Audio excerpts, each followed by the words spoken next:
नमस्कार। आज के व्याख्यान में हम तृतीय वर्ष कला के द्वितीय प्रश्न पत्र निबंध और भाषा के अंतर्गत भाषा किसे कहते हैं, भाषा का महत्व क्या है, भाषा अर्जित संपत्ति कैसे है, भाषा के कितने आधार माने गए हैं और भाषा का अर्जन अनुकरण के द्वारा कैसे होता है, भाषा विकास के मुख्य मुख्य कारण कौन से हैं, कुछ ऐसे ही महत्वपूर्ण बिंदुओं पर आज हम अध्ययन करेंगे। भाषा संस्कृत के भाष धातु से बना है, जिसका अर्थ है व्यक्त वाणी, अर्थात वर्णों में व्यक्त सार्थक वाणी। सामान्य रूप से वर्णों में व्यक्त सार्थक वाणी को ही भाषा कहते हैं। भाषा वह साधन है जिसके द्वारा मनुष्य अपने विचार दूसरों पर भली भांति प्रकट कर सकता है और दूसरों के विचार स्वयं भी स्पष्ट रूप से समझ सकता है। भाषा को महत्व की दृष्टि से मानवीय विकास का पर्याय माना जाता है। मानव अपनी अपनी आवश्यकताओं की पूर्ति हेतु विचारों और भावों की अभिव्यक्ति एवं ज्ञानार्जन के लिए भाषा पर ही निर्भर रहता है। आचार्य दंडी ने भाषा के महत्व को स्वीकार करते हुए कहा है कि यदि शब्द रूपी ज्योति संसार में प्रकाशित न होती तो यह सारा त्रैलोक्य गहन अंधकार में डूब जाता। भाषा के दो आधार माने गए हैं, एक मानसिक आधार और दूसरा भौतिक आधार। मानसिक आधार में भाषा का प्राण या उसकी आत्मिक मानसिक आधार ही होता है।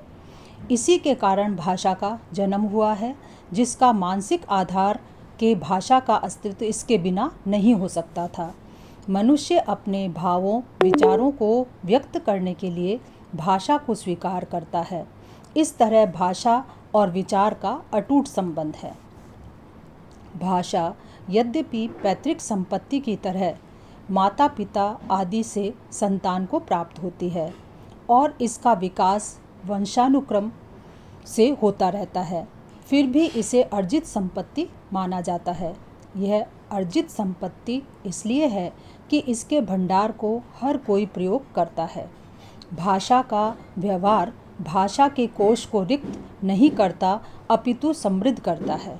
हर पीढ़ी ने यथाशक्ति उसे बढ़ाया है। मानव की विकास यात्रा में यात्रा का भी विशेष हाथ रहा है। कुछ लोगों का इस संबंध में मानना है कि पिता की भाषा पुत्र की उसी प्रकार मिलती है जिस प्रकार पैतृक संपत्ति, किंतु यह बात यथार्थ में सत्य नहीं है, क्योंकि एक अमेरिकन बालक को भारत में पाला जाए तो वह अपने पिता की भाषा के स्थान पर भारतीय भाषा का ही व्यवहार करेगा। इस आधार पर माना जाता है कि भाषा पैतृक संपत्ति नहीं है।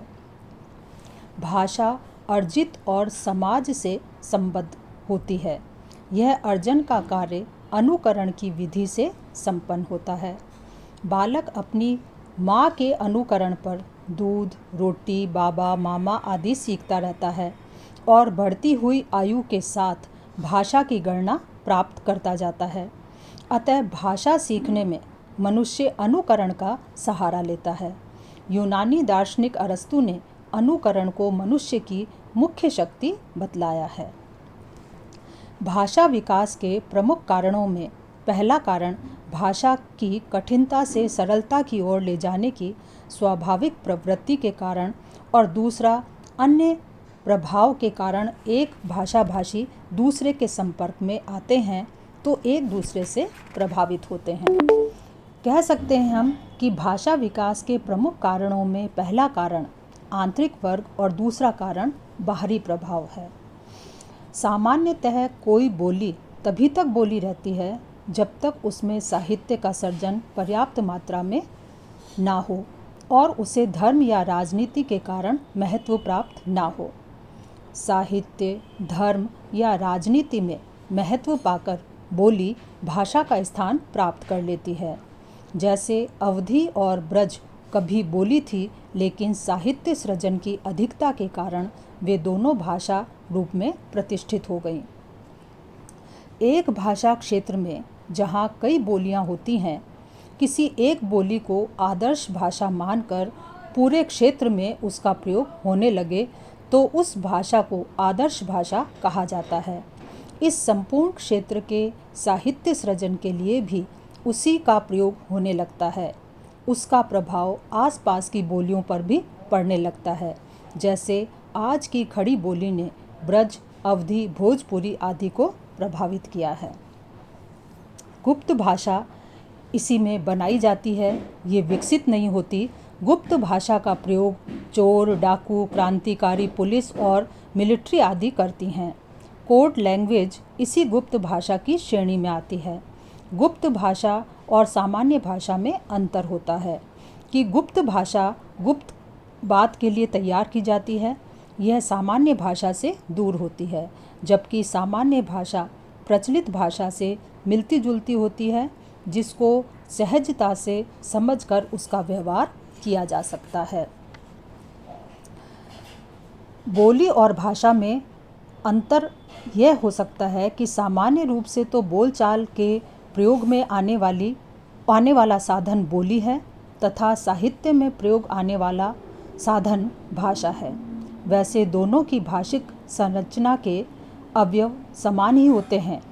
इतना कहा जा सकता है कि भाषा शालीनता के शिकंजे में जकड़ी दुल्हन है तो बोली अल्हड़ इठलाती वन कन्या है। वैसे उसकी कोई भी अपनी मर्यादा सभी की होती है। जब किसी बोली में साहित्य सृजन होने लगता है तो वह भी नियमों में बंधकर भाषा का स्थान ग्रहण कर लेती है। डिंगल और पिंगल में अर्थ यह हो सकता है कि राजस्थानी साहित्य का प्राचीनतम रूप जिसमें निबद्ध होता है उसे डिंगल कहते हैं। इस तरह डिंगल प्राचीन काव्य भाषा है। इसे चारणों की काव्य शैली भी कहा जाता है। डिंगल शब्द के सादृश्य पर ही पिंगल शब्द का प्रयोग किया जाता है। पिंगल एक आचार्य का नाम था जिन्होंने सर्वप्रथम छंद शास्त्र की रचना की। छंद शास्त्र को इसी कारण पिंगल शास्त्र भी कहा जाता है। धन्यवाद।